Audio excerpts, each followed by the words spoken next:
Human rights watch, আমার মনে আছে সেই 14-15 সালের দিকে আপনার প্রায় 65 জন 70 জনের মতো তালিকাবদ্ধ করেছে মানবাধিকার কর্মীদের জায়গা থেকে। আপনি তাদের গল্প শুনবেন না?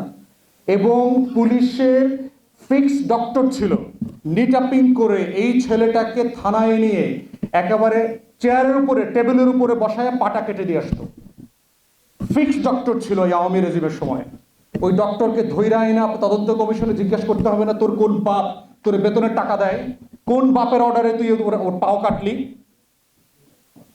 থানাতে বসে কোনো ডক্টর কি সার্জারি করতে পারে, কারো হাত পাও কাটতে পারে?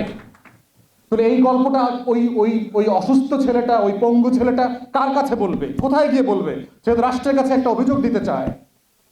ইদার রাষ্ট্রকে তার কাছে যাইতে হবে তার গল্প শুনবার জন্য, অথবা তাকে ক্যারি ফরওয়ার্ড করে আনতে হবে রাজধানীতে তার গল্পটা বলবার জন্য। এই জন্যই গণতদন্ত কমিশন দরকার। এই গণতদন্ত কমিশন করলে আপনি বুঝবেন যে ফ্যাসিবাদ কতটা গভীরে ছিল,